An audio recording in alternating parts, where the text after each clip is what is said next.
Vale, queridas amigas y queridos amigos, estamos en el Salón Verde de la Facultad de Derecho de la Universidad de Buenos Aires, cerrando las actividades académicas del periodo de verano del año 2026. Siempre hay que acostumbrarse en enero, ¿no? No es fácil acostumbrarse en enero al cambio de año, al 2026.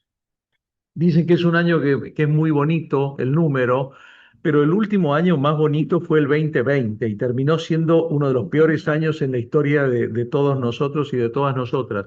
Así que yo ya desconfío de los años bonitos.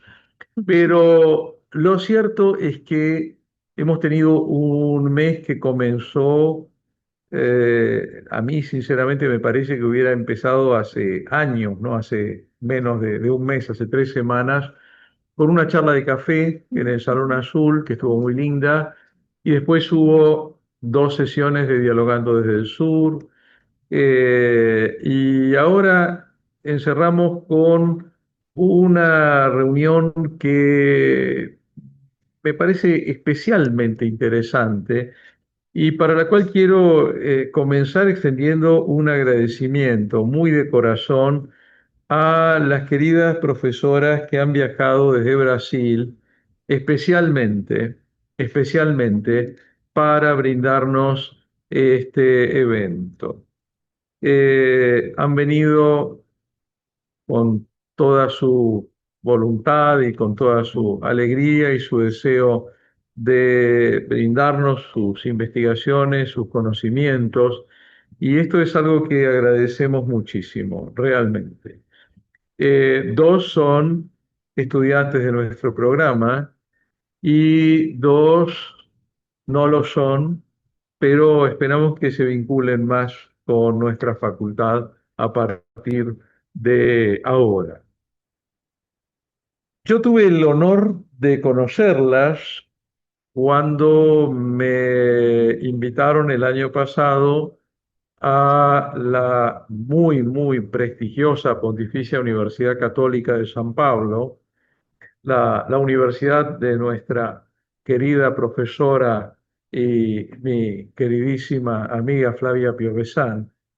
Eh, y me encontré con el extraordinario trabajo que realizan allí alrededor de la temática de la victimología, los derechos de las víctimas, la situación de las víctimas y toda la cuestión que gira alrededor de qué es una víctima, qué consideramos una víctima, en qué condiciones hablamos de una víctima y demás.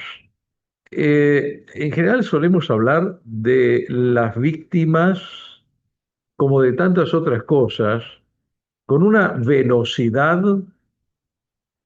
increíble. Nuestra época es una época de velocidad. El fast food es terrible, pero el fast thinking es mucho peor, ¿no?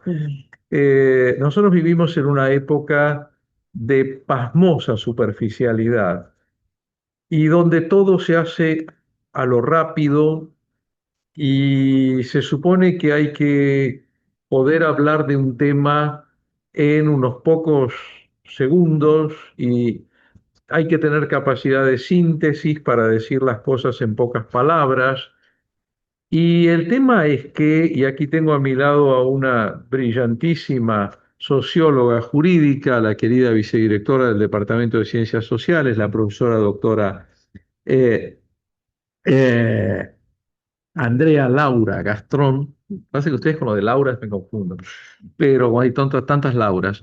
Pero después tenemos dos celestes hoy, así que esto de que la gente no use como en las novelas, que todos se llaman distinto. Vieron que en las novelas no hay dos personas que se llamen igual, ¿no? Pero la gente no sigue esta maravillosa costumbre de llamarse todos con nombres distintos y la gente se llama con nombres iguales, con lo cual confunde mucho. Por suerte hay padres originales como los que le pusieron al hijo Genildo, que lo tenemos acá delante nuestro, que posiblemente sea el único Genildo del universo. ¿no? Entonces él está tranquilo, tiene marca registrada. Genildo no se llama más nadie. En cambio, aquel pobre se llama Daniel. Y entonces, bueno, ¿cuántos Danieles hay? Uno se encuentra cuatro por cuadra, por lo menos. Pero lo cierto es que, claro, usted, Osmac, usted, usted también ¿no? Qué sé yo, agradézcale a sus padres, porque eso se da pocas veces. Pero lo cierto es que, igual no le gusta a Osmac, no lo usa, pero lo cierto realmente es que en esa costumbre en la que nos hemos encontrado inmersos e inmersas, de a todo responder rápido, de procurar no profundizar, porque profundizar implica perder el tiempo. Y claro, el problema es que las cuestiones sociales no son sencillas, profesora Gastrón. Las cuestiones sociales no son sencillas. Lo jurídico es social, lo jurídico es complejo. Lo político es social, lo político es complejo. Todo lo verdaderamente humano es complejísimo. Entonces, en una cultura de la velocidad y de la superficialidad, normalmente no tenemos mucha posibilidad de hacer verdaderamente ciencias en el terreno social si no nos apartamos un poco, si no nos volvemos un poquito aquello que los atenienses clásicos llamaban un idiotes. Pero es interesante porque en Atenas clásica la palabra idiotes tenía connotación positiva, no negativa, como tiene ahora para nosotros, ¿no? Aquella persona que se ocupa de sus propios asuntos. Vamos a enterarnos un poquito qué es esto de la victimología, qué problemas hay alrededor de la cuestión de las víctimas. Entonces le voy a pasar la palabra dándoles la bienvenida en nombre del Departamento de Ciencias Sociales, en nombre del Departamento de Posgrado de la Facultad de Derecho de la UBA. Le voy a pasar la palabra a la querida profesora Andrea Laura Gastrón para que coordine este evento. Adelante, querida profesora Gastrón. Bueno, muchísimas gracias, gracias. Yo muy feliz aquí con mis nuevas amigas. La verdad es que estoy muy intrigada para que me expliquen, ¿no? Eh, para aprender sobre el derecho de las víctimas, la victimología y la sociedad. Así que yo sugiero entrar directamente en tema, ¿les parece bien? Vamos a tomar 20 minutos cada una aproximadamente, como para tener tiempo ustedes y nosotros luego de cerrar. Y en primer lugar me gustaría presentarles a María Celeste Cordeiro Leite dos Santos. Ella es profesora de la PUCI, de la Pontificia Universidad de São Paulo, y de la USP también, de la Universidad de San Pablo, y vicepresidenta del Instituto Pro Víctima de Brasil. Así que María Celeste, bienvenida. Tuya es la palabra. Muchas gracias, profesora. Eh, Muchas gracias, professor Ricardo Rabinovich. É uma honra muito grande estar aqui hoje falando com os senhores, a todos esses alunos, belíssimos alunos, o César, nosso aluno do Equador, e várias, a doutora também, que está aqui presente, e, inclusive, pedir desculpas aos senhores, porque eu vou falar em português e vou falar um pouquinho devagar, né? Para ver se me entendem, por favor. Se não conseguirem, me avisem, né? O meu tema de hoje é um tema talvez um pouco desconhecido, mas conhecidíssimo de vocês, porque, sendo professora de filosofia do direito, de sociologia e, inclusive, de justiça restaurativa no Brasil, no meu país, eu gostaria de ver num aspecto penal. Tá? Então, o direito penal, ele trabalha, evidentemente, com a questão da retribuição, não é? Uma justiça retributiva, como se nós falássemos pagar o mal através do mal. Nesse sentido, como disse muito bem o doutor Ricardo, nosso ilustríssimo doutor Ricardo, um título merecidíssimo de nobreza que ele possui e que, curiosamente, na nossa universidade, nós falamos em toda palestra, nos dirigimos aos nossos colegas como ilustríssimo senhor, doutor, professor, e todos aqueles títulos que eu levaria metade do dia falando dos senhores. Muito bem, como ele nos disse muito bem, esses tempos de velocidade, esses tempos rápidos, tempos esses e que constantemente as pessoas falam em fazer justiça. Fazer justiça mediante a violência, mediante as agressões, mediante a crianças, a questões de saúde, a questões de idade etárias e assim por diante. Se vocês prestarem atenção, o que seria justiça? Bastante fácil dizer, eu quero justiça. Mas justiça por quê? Para quê? E a justiça, na verdade, é uma palavra complexa, uma palavra, muitas vezes, que é tida como equívoco. E ela trabalha, muitas vezes, com uma atividade dos tribunais e todos aqueles que trabalham através dela. Mas o que seria essa justiça? Para os gregos, como também o doutor Ricardo disse, nós temos a diké, e é vista como igualdade. Filha de Tênis, tá? E irmã de Temístocles. Então, vejam vocês, ela traz vários aspectos. Ela é um valor, ela é a justiça que traz todas as justiças, é um sentimento. Nós pensamos na justiça quando crianças, quando sofremos uma injustiça. Senhores, eu gosto de falar de pé, que nem o doutor Ricardo.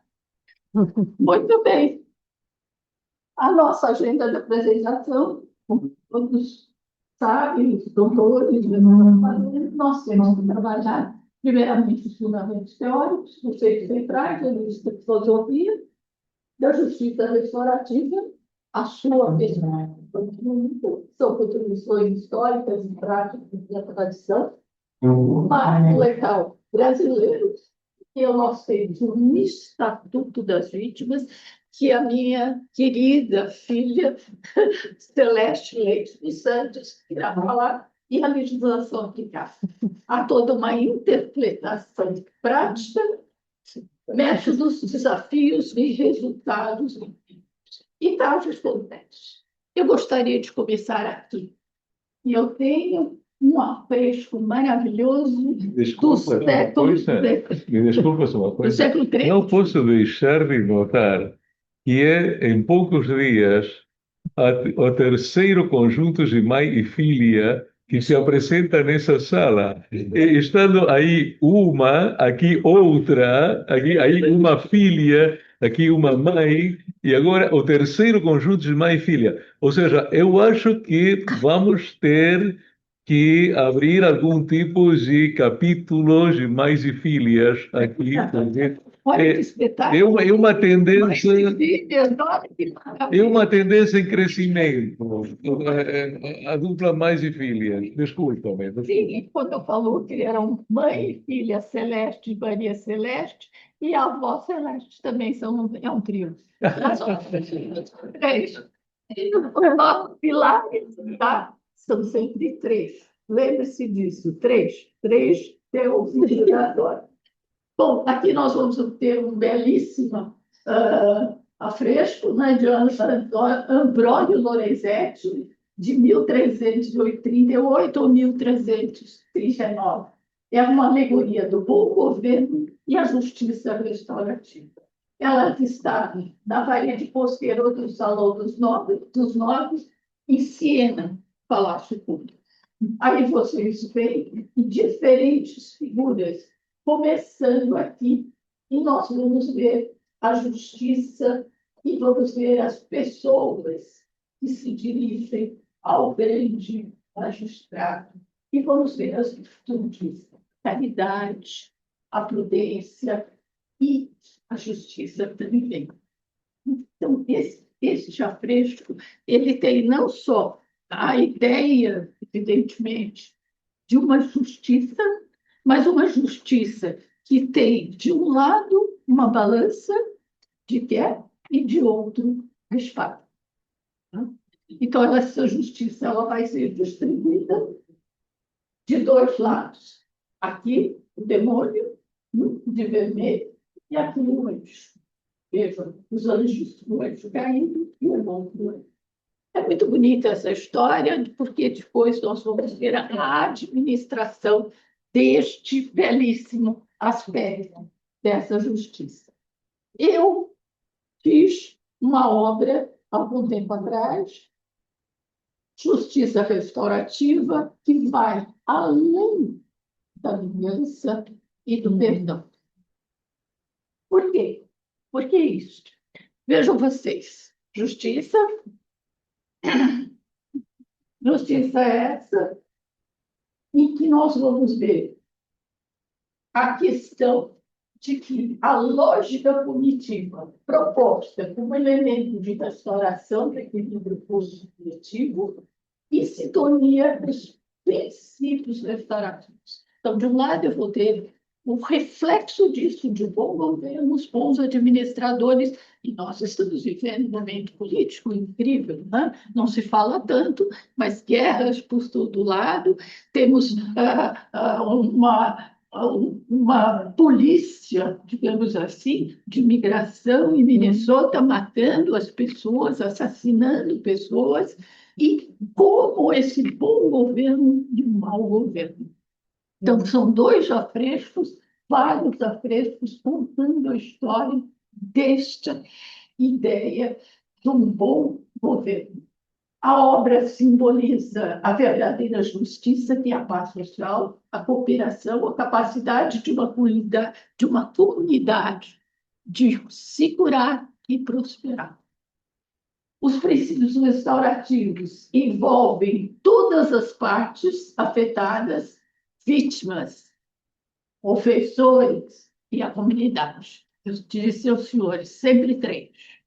Tá? Lembre-se do número 3. Fortalecer os laços sociais e as estruturas jurídicas. Assim, nós vamos ver que a ausência de um bom governo e de uma paz é de uma justiça eficaz, como a parede do mau governo vai resultar no que nós estamos vendo. Caos, violência, desintegração social. Isso mostra que a justiça é um pré-requisito este que é importante para nós termos uma restauração, justiça restaurativa, aquela que vai restaurar a manutenção da ordem e da paz. Que é assim, ela transcende essa ideia de punição. Né? Punir, poene. Vejam vocês, a ideia de punição. O que eu puno? Né? A poênia. O que eu trago em relação a isso? Se pensarem muito bem, ela era a punição outrora paga através do diante, ou seja, do dinheiro. E se nós pensarmos hoje nas fianças, o dinheiro também é importante. E o que nós estamos fazendo com essa justiça penal? Justiça essa que não está vendo a vítima, ela está sumindo o pau-estado, uma vez a vítima chega com uma queixa na justiça, na polícia, ela é vitimizada. E aí eu vou ter várias questões. A vítima é o cordeiro imolado. Então, a oferenda aos deuses é no cordeiro, por exemplo, em relação à justiça divina. E o professor sabe muito bem disso. Né? Então, nós vamos ver que há várias questões que esse paradigma no retributivo, do olho por olho, da lei do talião, não pode mais imperar. Não pode mais que o Estado assuma o papel da vítima e a vítima é esquecida. Ela muitas vezes nem chega a saber o que ela está sendo processada, ela não toma nem consciência disso. E isso cria inúmeros problemas para nós. A justiça restaurativa é um paradigma que enfatiza a reparação de danos causados, envolvendo vítimas, ofensores, comunidades e processos colaborativos. Tem como princípios fundamentais uma participação voluntária das vítimas e do agressor, que nós vamos chamar, a partir da justiça restaurativa, de agentes. O reconhecimento do dano, responsabilização, busca por uma reparação integral, inclusão humanitária e o foco no futuro. Então, o que eu vou agora perceber não é mais o foco no agressor, tá? Mas o que a vítima precisa, o que ela necessita. Então, é a vítima que vai ser a protagonista do seu destino. Ela vai ter direitos, ela vai ser informada. Isso é muito importante. Atende às necessidades, responsabiliza os ofensores, fortalece laços comunitários, previne a residência e promove a paz social. Ela tem origens históricas e culturais, como vocês estão vendo, e as práticas ela tem nos povos originários de diferentes continentes. Por exemplo, as comunidades Maori da Nova Zelândia, através de conferências. Então, vejam vocês, ela não passa pelo processo, é o complementar da justiça. A justiça estatal continua com a lei do talião, punindo olho por olho, dente por dente, e assim por diante. Mas nós oferecemos a justiça restaurativa, que pode ser complementar, pode ser exatamente aquela escolhida tanto pelo ofensor que é oferecida para os juízes, oferece para as comunidades maori da Nova Zelândia, através de conferências familiares, desenvolveram processos sistemáticos de responsabilização e reintegração social, que influem significativamente a justiça contemporânea. Os povos indígenas norte-americanos, círculos de cura, a fogueira, o cachimbo da paz, abordando conflitos, transações comunitárias, enfatizando restauração, harmonia social. As tradições africanas, o Ubuntu, fundamentos na conexão humana e na responsabilidade pela reparação dos danos. No contexto brasileiro, nós temos as tradicionais quilombolas, as aldeias indígenas que mantêm práticas ancestrais. E a resolução de conflitos baseadas no diálogo, consenso e reparação comunitária. Elas demonstram a universalidade dos princípios restaurativos expressados em culturas. Tem raízes na tradição menonita. Menonita é um movimento do século XVI anabatista. Então, é o batismo quando a pessoa tem capacidade de saber o que está fazendo, não o batismo que é feito na religião católica, mas eu sou católica, né? E é feita quando a criança nasce. Aí nós vamos ter práticas comunitárias e métodos de responsabilização pessoal. Não vou continuar para passar. Contribuições menonitas para a justiça restaurativa moderna, agora no século XXI.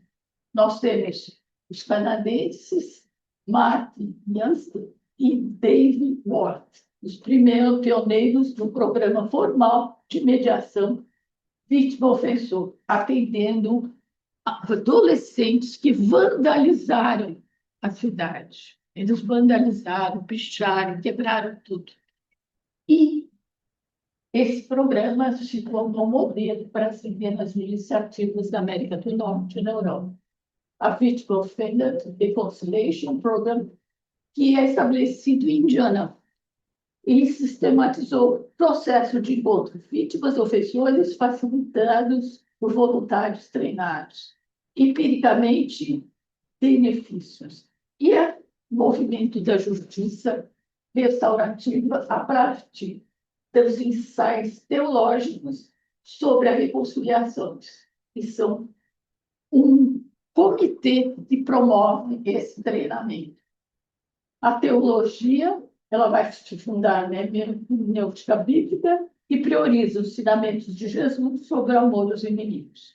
E aqui entra a teologia do Shalom, do judaico, da paz integral, que transcende a mera ausência de conflito, abrangendo justiça e legislação entre toda a criação. Nesse arcabouço ou estrutura, me corrija, professor, se estiver errado, ele não cura, mas cura. Não exclui, mas reintegra. Não destrói, renova.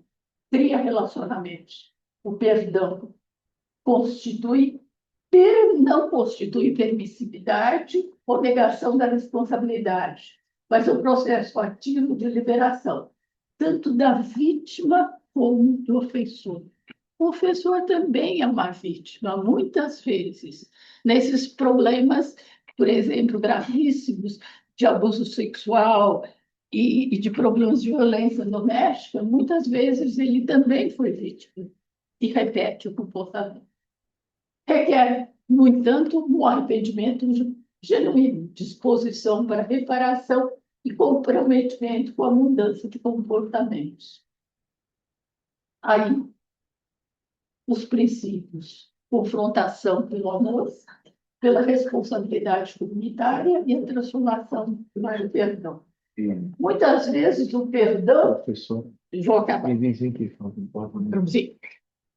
Em vez das pessoas intrinsecamente mal, o perdão, às vezes, não é bom. Ora, professora, como o perdão não é bom? Porque quem tem que se perdoar é a própria vítima, é o próprio ofensor. Não eu perdoar você. O perdão é muito mais do que isso, porque ele vira a cura. Assim, nós podemos falar dos curas, dos padres da igreja, dos sacerdotes. Posso falar do curare. Posso falar de vários aspectos relacionados com a cura. Só terminando, aí nós temos a Lei 13.675 do Brasil, instituiu o Sistema Único de Segurança Pública, a Política Nacional de Segurança Pública e Defesa Social e o Marco Legislativo de Assistência às Vítimas do Brasil. Aí nós vamos ter direitos e garantias das vítimas sobre o processo criminal, que a professora Celeste vai falar. E eu não poderia deixar de falar no nosso Estatuto das Vítimas. Nós fundamos um instituto pró-vítima, para todas as vítimas, voluntários, gratuitos, com informações, com apoio, com assistência. Ganhou o prêmio no Brasil, no projeto Abarque, e nós fizemos agora uma legislação, que é o Estatuto das Vítimas. É o projeto de lei 38 de novembro de 2020, que visa suprir uma lacuna histórica na legislação brasileira, vítima de crimes e calamidades. Vejam, não é apenas a vítima de agressão, mas de calamidades públicas, de epidemias, não nós, única e exclusivamente pensando no indivíduo separado, mas de toda uma coletividade. O projeto ele foi aprovado na Câmara dos Deputados, foi aprovado numa parte do Senado Federal, e a doutora Celeste vai falar agora da relação desse Estatuto das Vítimas. Aqui, o direito das vítimas, só para terminar: direito à formação, direito à participação, direito à proteção, direito ao apoio e assistência, direito à reparação, e não poderia deixar de dizer, daqueles aspectos de violência doméstica, não poderia deixar de falar do direito das mulheres, não poderia, tá? Porque isso causa um trauma, uma ferida, e a ferida, ela exige resiliência. Muito obrigada.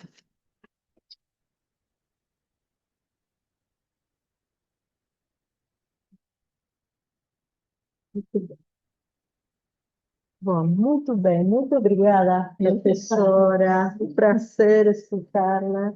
E agora tenho o prazer de apresentar a professora Celeste Leite dos Santos, é doutora em Direito Civil.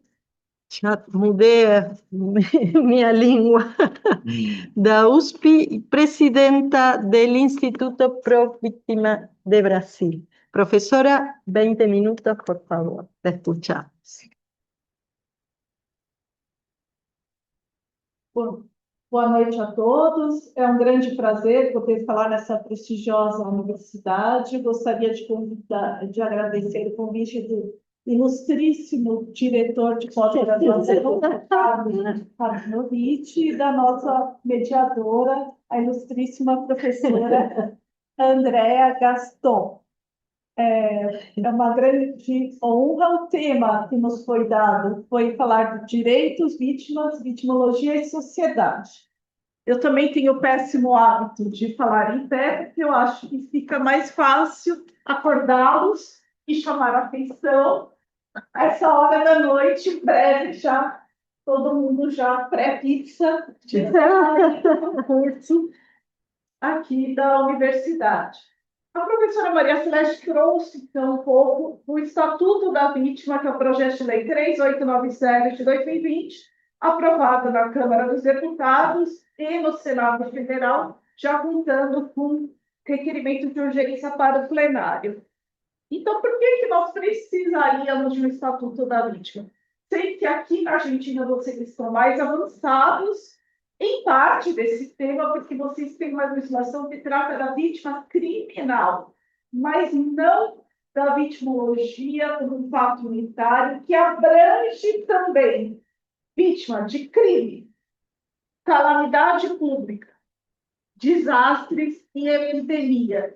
Embora o projeto não tenha ainda sido aprovado, ele já influenciou a União Europeia, que está em fase final de publicação de uma diretiva adotando o conceito que nós propusemos no Brasil, de que a vítima não é só vítima de crime. Tratar a vitimologia como uma ciência autônoma, a criminologia, uma ciência profundamente empírica. Então, professor Ricardo, temos uma certa conexão com o Departamento de Ciências Sociais, que justamente precisa verificar na prática essa ciência. E como uma ciência, ela tem metodologia e métodos de investigação próprios. Vou falar bem rapidamente das fases, então, como se fosse um filme. Me inspirei no professor Ricardo, com as suas fotos maravilhosas que ele usou na Pontifícia Universidade Católica de São Paulo, quando ele deu uma palestra de arqueologia voltado para o direito das mulheres, e que eu convido a todos que assistam no canal do YouTube do Instituto Pro Vítima a palestra do professor Ricardo. Sei que tem vários aqui que irão escrever sobre esse tema do direito das mulheres, então fica a indicação do canal do YouTube do Instituto Pro Vítima. Bom, nós tivemos, então, vou falar bem rápido, porque a maioria de vocês já estudou isso na faculdade. Então, primeiramente, nós tínhamos a época dourada da vítima. O que seria essa época dourada? Era a época da vingança privada. Isso era algo ruim? Não, era um método de resolução de conflitos da época. Então, era uma sanção que era imposta pela vítima e a sua família. Então, a vítima, ela tinha, então, esse poder de vida e morte. Com a lei das 11 tábuas, houve uma evolução civilizatória, se passou-se a ter uma certa proporcionalidade entre o que foi feito e a sanção imposta. Já ainda na época dourada, ela seguiu durante a Idade Média e a vítima continuou prevalecendo, então, sobre o interesse que seria o interesse público. Os crimes nada mais eram do que ofensas à própria pessoa. Ela era a dona do conflito. E o que mudou? Depois nós tivemos a unificação do Estado. direito penal surgiu juntamente com o Estado tal como nós conhecemos hoje. Então, vocês vejam até, eu pedi para a inteligência artificial gerar essas imagens. Então, é algo assim, é uma licença poética. Não são imagens reais pesquisadas em mão Muito bom. já da arqueologia, são imagens um pouco do meu devaneio e um pouco do que a inteligência criou. Então, é o Estado que surge, o Estado moderno, ele dá o que? A luz ao direito penal. E, com isso, a necessidade de nós termos limites a esse direito do rei, que seria absoluto, universal, de vida e morte, criando-se, então, os direitos e garantias do acusado. Ainda na idade crepuscular, nós temos o aparecimento da criminologia científica, voltada, então, para o esclarecimento da etiologia do crime, usando métodos científicos e... desculpa, o que está voltando? Eu não fui, eu fui. É cientista de Estou encantado com as imagens. Ah, Estou encantado com as imagens. então, eu fiz uma licença Ah, poética. não. Não podia pesquisar. Por fim, Por fim, uma professora de direito que sabe usar a inteligência artificial para fazer imagens. Então, vocês vejam que o direito penal nessa idade crepuscular, ele está chutando a vítima, expulsando a vítima. O conflito era dela na idade de ouro, lembra? Então, veio o direito penal, expulsa a vítima do conflito e, na criminologia, eles falam mesmo uma neutralização da vítima, a sua diminuição dos seus poderes, da sua participação na resolução daquele conflito que era dela. Então, a tutela da vítima, ela é só de forma oblíqua, é a tutela da sociedade, do interesse público. Ela foi subrogada nos seus interesses. Aqui isso tem mais a ver com o Brasil, mas se vocês pegarem o Código de Processo Penal brasileiro, nós temos um apenso que lá atrás tudo tem que mostrar no boletim de ocorrência. Isso aí, então, mostra que até hoje a gente ainda está no Brasil com a idade crepuscular de tutela da vítima. Por que crepuscular? Porque nós sabemos quem é o autor do fato criminoso, quem é a família dele, qual é a renda, qual é a formação. Sabemos tudo e reproduzimos sistematicamente estudos, dizendo que as prisões servem para nada e tudo mais. E o que nós sabemos da vítima? Qual é a informação que pede oficialmente a nossa legislação para que nós tenhamos das vítimas? Nada. Absolutamente nada. Essa realidade tem mudado um pouco no âmbito da violência doméstica e familiar, porque o Conselho Nacional de Justiça aprovou uma resolução. Então, que nós, na delegacia, procuramos saber quem é a vítima de violência doméstica, mas isso é um pontinho, um fato isolado. Quem são as vítimas de roubo, estelionatos, de estupros? Não se sabe. Então, atualmente, nós começamos a viver uma época de ressurgimento da vítima.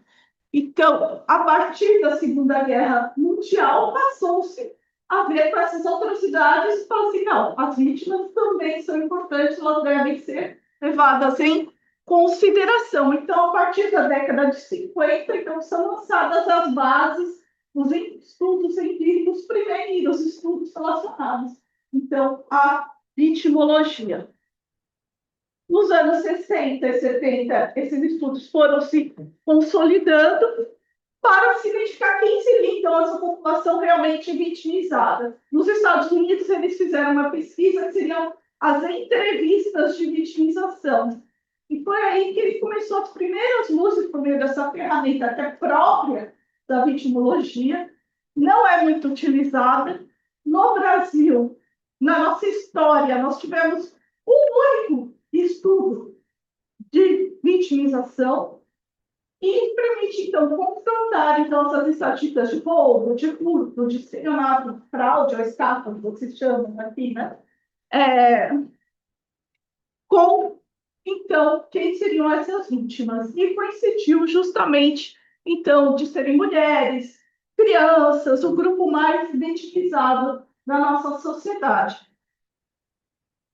Paralelamente, isso coincidiu, então, com o surgimento desses movimentos políticos. Então, essas postulações na década de 70, maus tratos, abusos sexuais, as vítimas que pediam direitos para minorias étnicas, abusos sexuais e outras minorias marginalizadas pelo sistema. Na década de 80, 90, foi desenvolvida uma vitimologia então, mais crítica, mais reivindicativa, focada, então, quais são os direitos e necessidades das vítimas. Então, isso envolve o maior protagonismo dela. Então, nós falamos que a vitimologia é a ciência que estuda os processos de vitimização e os processos de desvitimização. Então, como uma pessoa se torna vítima e como nós vamos atuar para que essa realidade seja refeita. Atualmente, nós estamos vivendo ao nível mundial uma fase de protagonismo da vítima e a vítima é vista como um verdadeiro ator político. Isso já se sabe que uma vítima frustrada, então, ela passa a ser um foco de desestabilidade social. Então, aquela pessoa irracível que justamente vai reivindicar pena de morte, prisão perpétua, esse tipo de coisa, porque ela não foi acolhida, não foi ouvida, os seus interesses e necessidades não foram tomados em consideração. Para aqueles que tiverem interesse, o Instituto Pro Vítima, nós estamos no nosso 4º ano da revista, ela é qualificada pelo Qualis no Brasil, e é uma revista internacional, então nós já recebemos artigos de diversas nacionalidades, Itália, Espanha, França, mas precisamos também difundir um pouco mais aqui na América Latina. Então, seus artigos são bem-vindos para a nossa publicação. Se vocês procurarem, só digitar no Google Revista Internacional de Vitimologia e Justiça Restaurativa, teremos prazer de fazer esse intercâmbio de ideias.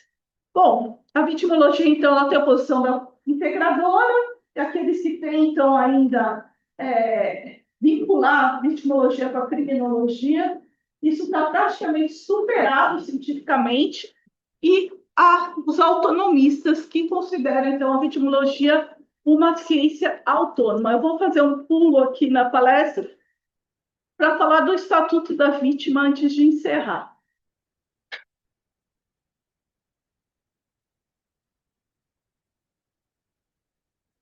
Bom, o Estatuto da Vítima ele foi feito a partir de uma experiência prática minha como promotora de justiça no Ministério Público do Estado de São Paulo, em que eu não aceitava aquela realidade de que eu só tinha que aplicar a lei, pedir a pena, a vítima não era indenizada, ela não era explicada.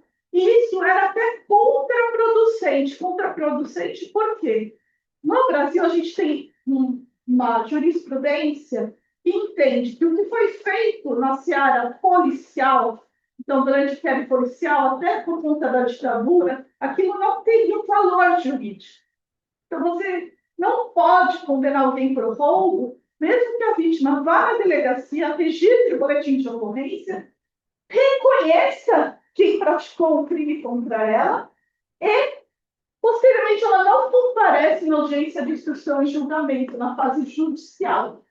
Então, nós temos um número muito grande de absolvições no Brasil por conta até dessa jurisprudência equivocada, mas que tem origem assim, nessa desconfiança que nós passamos a ter das autoridades policiais por conta da ditadura que nós vivenciamos. Então, o que uma das coisas que o Estatuto da Vítima traz é que a vítima, na fase policial, nós temos que gravar, e hoje é muito fácil. Ninguém vai inventar uma tortura, porque se você pega, tem gravado, o juiz depois assiste, não tem tortura, não tem nada, e ainda que tiver, ainda pode ser discutido. Por quê? O que a vítima falou na delegacia, ela não tem que ficar repetindo 50 mil vezes numa audiência, ou chamando o processo outra audiência, para conseguir fazer com que aquele praticou o crime seja condenado por ele. Esse é uma das inovações do Estatuto da Vítima. A principal é nós trazermos um eixo unitário do que se entende por vítima. Então, é justamente por isso que eu insisti. Só vai entender essa concepção quem adota a vitimologia como uma ciência autônoma. Quem tenta vincular a vitimologia com criminologia não consegue minimamente sequer compreender esse conceito. Então, quem são as vítimas? Nós temos as vítimas diretas, seja de crime, por desastre. Nós temos as vítimas indiretas. Por exemplo, eu tive um caso em que mataram o pai e a mãe, latrocínio, para roubar. Então, é latrocínio. E ficaram 3 crianças órfãs desse crime. 3. O que o Estado dá em termos de proteção a essas crianças? Até saiu uma entrevista no Jornal de São Paulo, Folha de São Paulo, órfãos da violência. Por quê? Não dá nada. Hoje a gente não tem nenhuma legislação que olhe para a vítima. Nós temos, no Brasil, pelo menos. Não tendo essa legislação que olhe para a vítima, ficou uma tia sozinha, do nada, tendo que cuidar de 3 crianças. Então, ela simplesmente assumiu por conta dessa violência.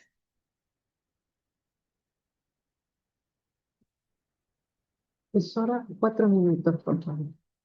Estou concluindo. Muito bem. Deixa eu ver se tem mais alguma coisa aqui. Aqui a definição.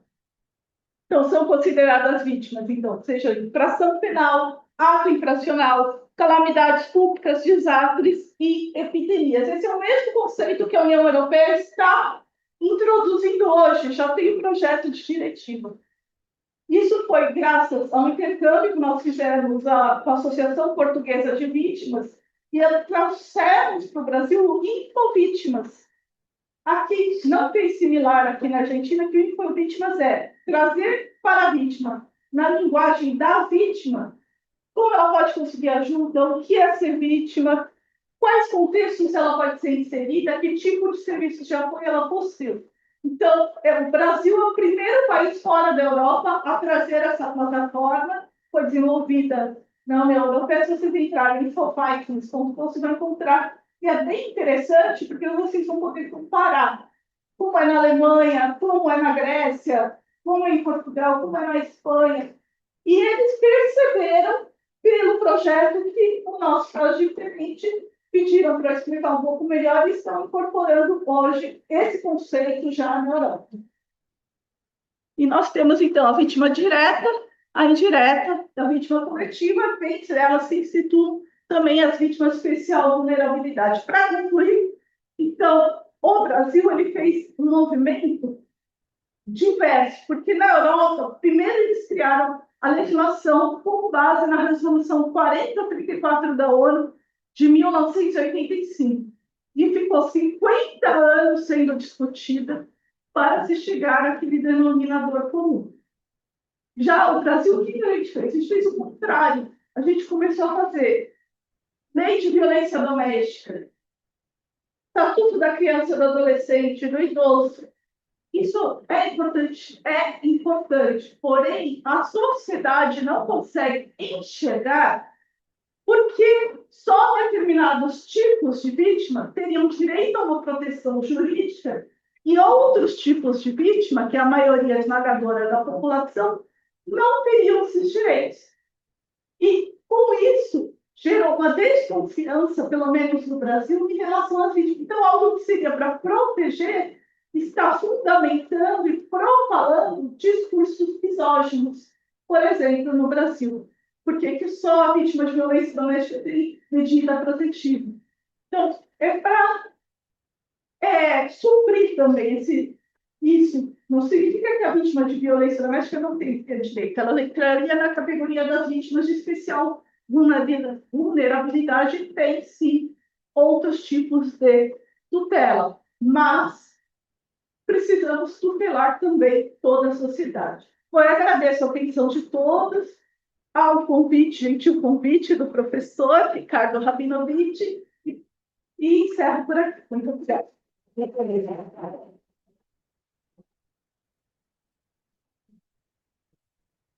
Muito obrigada, profesora. Placer escutarla. Y ahora vamos a escuchar Marilene Araújo, doutora em Direito da PUC também, São Paulo, doutoranda e maestranda daqui de la UBA.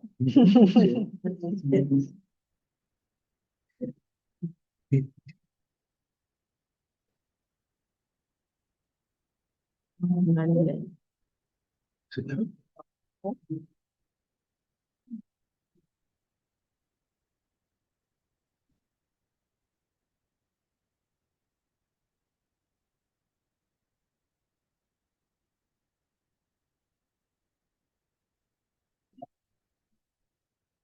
20 minutos. Sim. Buenas tardes a todos e todas. Vou falar também em português. Então, é uma honra estar aqui, reviver aqui a UPA, né? Vim aqui, agradecer aqui ao ilustríssimo professor Ricardo Cristo, a ilustríssima professora Andréia, e aqui também presente, minhas ilustríssima professora Celeste, minha ilustríssima mestra, professora Maria Celeste, minhas amigas também, e a Gislene também, a doutora Gislene. Então, quero agradecer a todos, é uma honra estar aqui. E a gente, como a Celeste, a professora Maria Celeste já comentaram aqui, lá em São Paulo, a gente fundou, né? A Celeste fundou, convidou, foi convidada a Celeste a estar nessa causa, juntamente com a professora, me convidaram para fazer parte do Instituto Provítima. O Instituto, ele tem uma ação muito concreta. E a gente, na verdade, lá, a gente faz uma parte científica, como a Celeste colocou, que é essa parte da epistemologia, do estudo, com muitos acadêmicos discutindo diariamente todas as fontes. A gente tem uma ação política forte, que é a constituição de políticas públicas, que é pelo Estatuto da Vítima, e outras também investidas que a gente faz junto ao parlamento para mudar a realidade, trazer leis de equidade de gênero dentro da administração pública, por exemplo. E temos também uma terceira frente, que é uma frente muito concreta, que esse dia eu estava conversando com a Celeste sobre ela, que é o atendimento na base dessas vítimas. Então, a gente tem projetos de acolhida multidisciplinares, está tendo agora, acabando um projeto que se chama Defenda-se lá, que é um projeto de artes marciais para as mulheres se defenderem, mas não fica só aí. É uma mulher, né, uma advogada, na verdade, também artista marcial, que dá aula ali para as mulheres vítimas de violência, para elas aprenderem básico de defesa pessoal, né, dentro da arte marcial. Mas ali também a gente tem atendimento psicológico, a gente tem atendimento jurídico e todo esse tipo de atendimento. Então, a gente vem em todas as frentes, tanto concreto no dia a dia, ali trabalhando no dia a dia, tanto na parte aí mais científica e de ação política, no sentido de fazer lobby e lá. Bom, a contribuição que eu vou trazer aqui, eu pensei em trazer, é uma abordagem sobre a vitimologia cultural, que vai pegar aqui alguns eixos, que são a cultura, a parte cultural disso, que pega o eixo aqui das mídias, né? E um pouco do estatuto da vítima, o que vem contribuir dessa perspectiva, dentro dessa perspectiva. Então, a vitimologia cultural, dentro da vitimologia, é mais recente ainda. Então, se começa a discutir bastante textos mais estruturados na década de 80.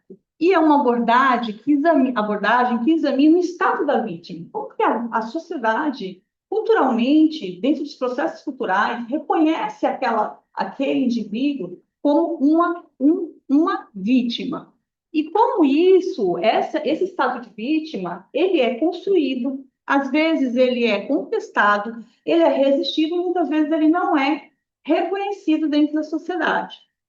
Isso, ele vem compreender que dentro desse ponto, não existe uma vítima universal, idealizada. Não dá para a gente colocar essa vítima como algo ideal. A vítima, ela vai depender de um contexto social.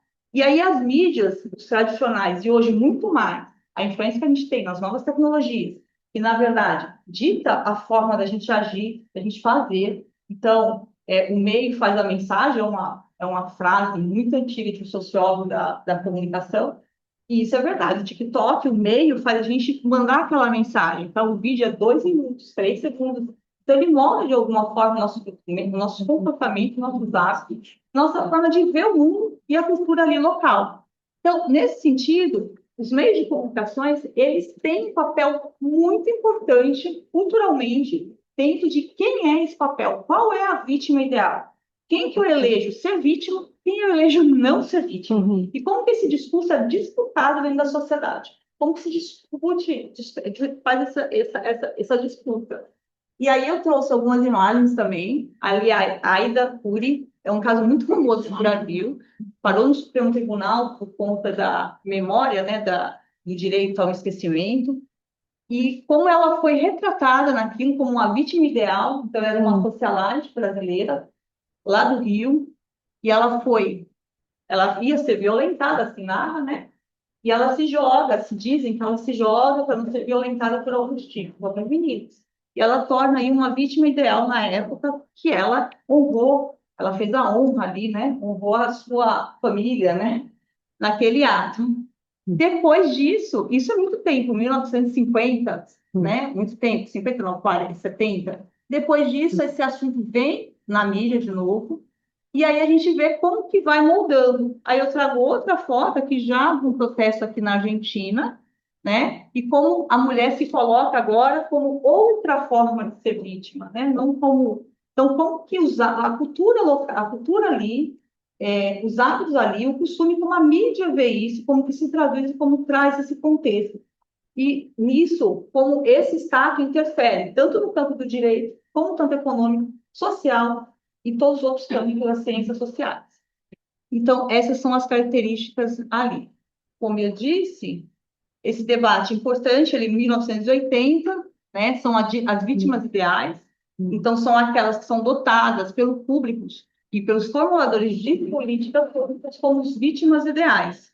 E elas se tornam dignas rapidamente da simpatia de todos e do acolhimento. Então, a mulher que sai sozinha, mas ela está ali, desprotegida, e acontece algo, por exemplo, né? E há um tempo atrás, essa mulher, se ela soubesse sair sozinha e acontecesse algo dentro de um quarto, por exemplo, um caso real lá na USP, ela não ia ser vítima. Por que ela está aí sozinha? Ela foi violada porque ela está sozinha andando dentro da USP, de bermuda ou de shorts, né? Hoje a gente tem outra perspectiva disso. Então, quem é essa vítima ideal? Quem é digno da simpatia do público, do acolhimento, da facilitação dos direitos? Quem é? Quem são essas vítimas? Como que a gente constitui essas vítimas? Como que se formam essas vítimas culturalmente dentro da sociedade? E o que os meios de comunicação que hoje regem, são dispositivos de controle de poder, como que eles influem nessa formatação dessa vítima? E aí eu trouxe, recentemente, uma vítima ideal. Quem tá acompanhando é o Orelha. O Orelha é um cachorrinho que foi brutalmente assassinado. Ele é um cachorro comunitário, ele é cuidado por toda a comunidade de Santa Catarina. Ele foi brutalmente assassinado por adolescentes, muitos adolescentes menores de idade. E que depois que, assim, as cenas são de torturas violentas, torturas horríveis, não dá para descrever. Esses adolescentes alguns deles pegaram o voo e foram para a Disney passar férias. E isso tornou, no Brasil, uma situação assim, vai ter manifestação, todas as redes sociais, de todos os políticos, da primeira-dama de São Paulo, da primeira-dama de São Paulo, até a primeira-dama do Brasil, as redes estão pedindo justiça por Orelha.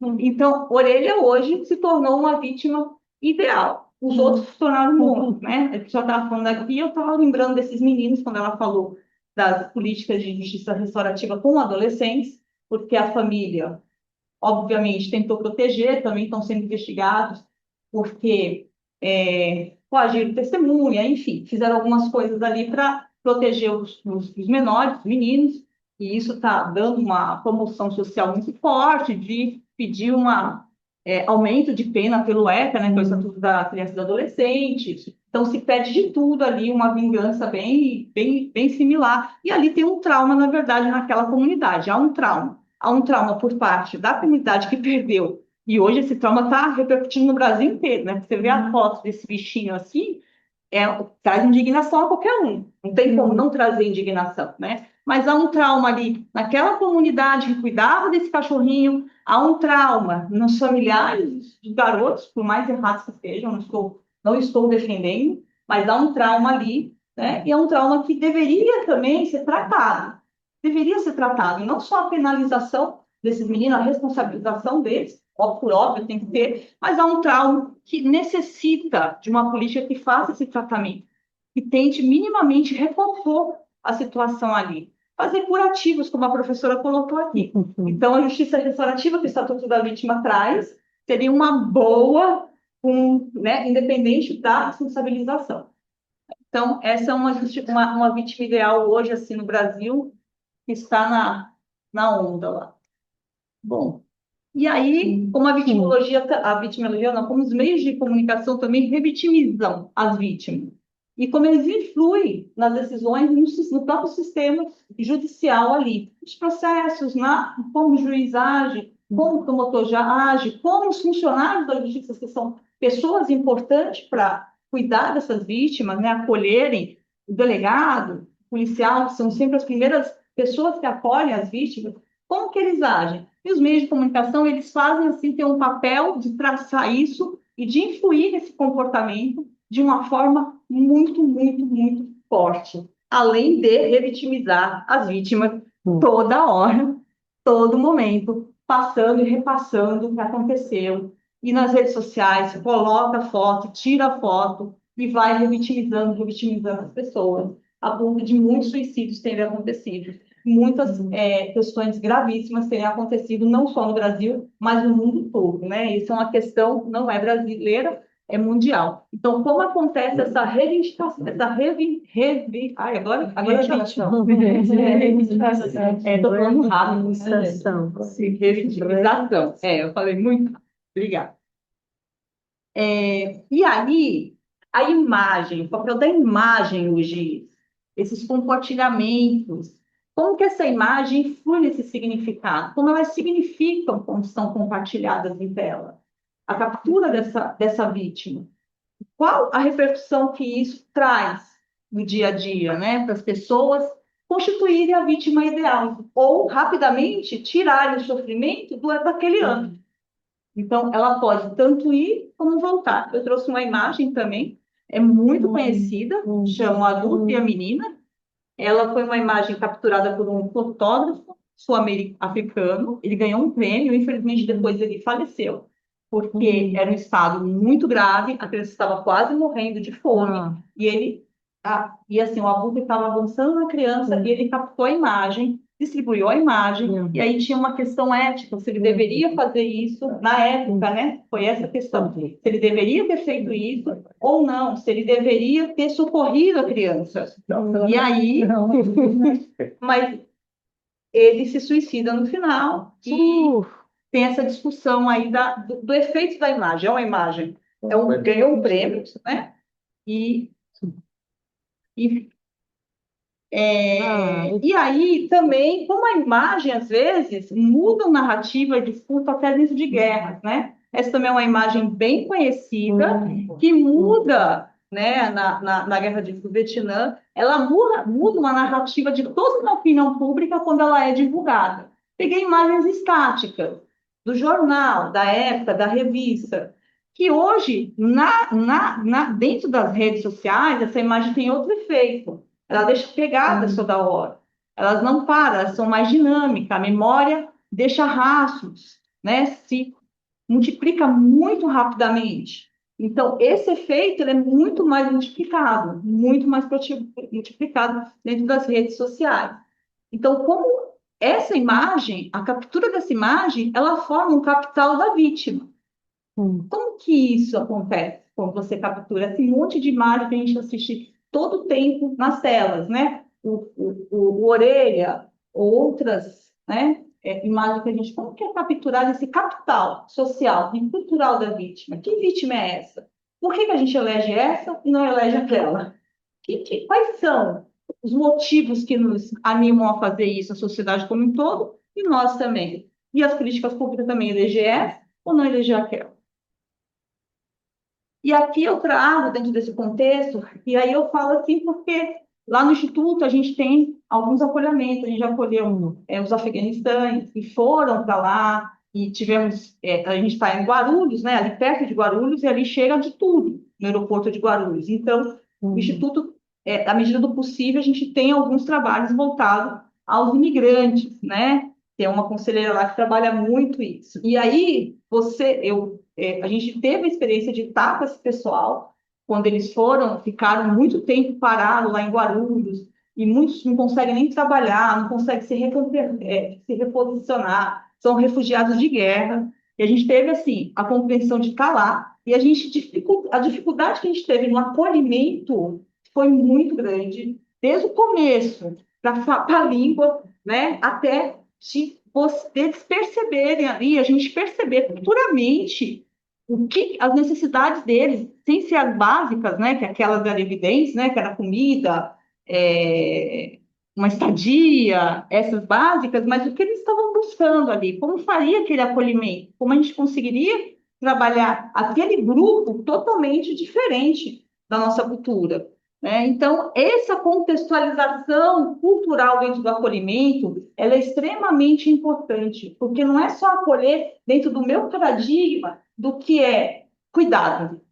Não dá para acolher só dessa forma. Então, a gente precisa ter um olhar dentro das contextualizações. Ali eu trouxe os povos originários, trouxe algumas representações, o Christian Braga, ele é um fotógrafo do Amazonas, ele retrata os povos originários em algumas situações ali no Covid, quando eles foram vítimas da pandemia ali e ficaram isolados. Depois de 2018, eles fizeram algumas manifestações de alguns incêndios que tiveram ali no Amazonas. Então, ele vai retratando como que nós, quando eles vão lá em Brasília, quando vem conversar, né? Como vem ter como que se acolhe esse pessoal? Como se consegue as políticas públicas acolher? O funcionário, sabe? Como que ele vai acolher? Então, 4 minutos isso aí, mas estou terminando. Então, essa é uma questão que também lá no Provítima, nos é caro. Aprender a como acolher múltiplas nacionalidades que estão ali, grupos que estão fazer documentos, levar, mas assim, antes de tudo, acolher, entender a dor dele, entender aquele trauma, trabalhar aquilo, porque às vezes a vítima, além do documento, ela quer ser ouvida, ela quer ser entendida naquele contexto. Isso é uma coisa cara que tem que se tomar muito cuidado no acolhimento. E aqui, já terminando, eu não podia deixar, porque quando eu comecei a montar isso, eu não poderia deixar de citar a questão da justiça simbólica, onde o direito às vezes não chega, e a reparação. É um tema que a professora Andréia trabalha bastante, mas na hora que eu estava montando, eu não tive como não lembrar de algumas. A professora trabalha bastante essas questões de estruturas, né? E associando isso ao direito, à justiça, né? Eu não poderia, como muitas vezes as esculturas, elas também podem trazer uma reparação simbólica por um grupo marginalizado. Então, a arte e a memória operam em práticas sociais, né, para uma reafirmação do que foi injusto, uma reforma e trazer uma justiça simbólica. Aqui é o primeiro monumento no Brasil, em Recife, é o primeiro monumento de memória sobre os torturados em Pernambuco, né? Jarbas Vasconcelos fez isso. É uma forma de tortura que era o pau de arara, era uma forma de tortura muito usada na época da ditadura, tem filmes documentados sobre essa forma, e foi uma forma de reparação simbólica, de justiça simbólica que se colocou ali. Então, não poderia deixar de citar aqui como a arte ela pode fazer também essa parte da justiça simbólica. Bom, da minha parte é isso. Nós temos um longo trabalho pela frente lá no Instituto e, como a Celeste falou, ficam todos os convites abertos aqui para participar.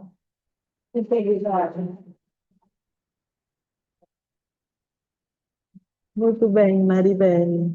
Marilene, muito obrigada. E agora tenho o prazer de apresentar a querida Gislene Cremaschi Lima, que é doutoranda e mestranda aqui da nossa faculdade. Doutoranda e mestranda? Sim, duas coisas. Não, Eu sou testemunha. Que eu vou pedir permiso para falar em português, espaço. Agradeço desde já ao professor Ricardo, com muita honra de estar aqui hoje na presença de vocês, e claro, essa banca, a doutora Andréa, né, e todos os meus colegas atrizes que nós somos todos doutorandos. Eu vim trazer hoje para vocês uma reflexão, né? O tema da vitimologia, ele é multidisciplinar. Ele não fala apenas da parte penal, ele fala também da parte social, da parte civil, e eu vou trazer aqui para vocês da parte do direito dos idosos, referente à saúde. No Brasil, nós temos o Estatuto do Idoso, certo? E agora está em aprovação o nosso Estatuto da Vítima, para abranger todas as. O idoso, ele é vulnerável, é tratado como um vulnerável, porque ele tem um ofensor, que pode ser alguém de sua casa, alguém da instituição, como pode ser um lar de idosos, ou até mesmo um hospital, ou que seja de um operador de saúde, né? Quando um idoso ele precisa de um tratamento no Brasil, nós temos o SUS e nós temos os sistemas de saúde das operadoras, que eles são particulares. 25% da sociedade possuem este sistema por operadora de saúde. Aqui na Argentina, nós também temos, né? Pré-paga, as obras assistenciais e a saúde pública. Quando a operadora ela decide cancelar os planos de saúde, ela deixa o idoso na ponta mais frágil, porque ela inibe o acesso à saúde daquele idoso. Isso tem sido frequente no Brasil, né? Inibir, cancelar os planos de saúde, ela tem feito aumentos abusivos dessas prestações, né, das mensalidades dos planos de saúde, descredenciado hospitais, ou clínicas, ou laboratórios. E para que o idoso possa ter este acesso à saúde, há a necessidade de judicialização. Então, quando a gente vê assim, fala assim, como este idoso, ele vai sozinho enfrentar estes problemas? Ele precisa do acolhimento, ele é uma vítima da sociedade. Por vezes, ele é vítima dentro de casa, porque ele pode ser uma vítima de uma pressão psicológica do seu familiar, ou ele pode ser uma vítima de um cuidador, ou ele pode ser uma vítima dessa operadora de saúde, ou até mesmo de um tratamento hospitalar ou de um lar de idosos, onde ele pode ser judiado, digamos assim. Então, é muito importante olhar ao idoso, prestar atenção no que ele vem enfrentando, como ele vem agindo, incluí-lo, né? Fazer com que ele participe dessa sociedade, da família, que tenha um olhar cuidadoso, não só do seu familiar, mas também dos profissionais da saúde que o atendem, um gênero total. Isso aqui é muito importante. Pós-pandemia, né, os governos vêm ampliando as políticas do cuidar, como foi dito, né, até pelo Instituto para a Vítima, vem ampliando essas políticas do cuidar, mas há necessidade não só de criar as legislações, há a necessidade de praticá-las. Não apenas falar, temos este estatuto, certo, professora? Temos esse estatuto, nós precisamos com que ele entre em vigor e sejam praticados pela sociedade também. Nós somos parte disso. Então, há a necessidade de todos contribuir. Então, assim, se tem vítimas, como foi falado, nós temos desde sempre, desde os idos, né, passado, até hoje, como mulheres, crianças, idosos ou outras vítimas da sociedade, elas têm que ser olhadas como um todo, né? Como não só pelos governos, não só pela sociedade, como a família. Isso é contributivo e capacitado de cada um. Então, eu trouxe essa reflexão, né, para saber que em toda a nossa, né, toda a América Latina, há estudos, né, para que tenha essa ampliação políticas e que a gente tem que ter não só um cunho legal, né, a gente também tem que ter um cunho ético e civil da sociedade para contribuir no acolhimento de todas as vítimas, para fazer com que a gente cuide das nossas gerações passadas, né, para que tenha mais respeito, né, e um futuro melhor para o nosso mundo. Então, eu quero deixar apenas essa reflexão diante do trabalho magnífico das professoras, de todo o histórico da vitimologia. Então, deixei só uma passão para vocês. Muito obrigada.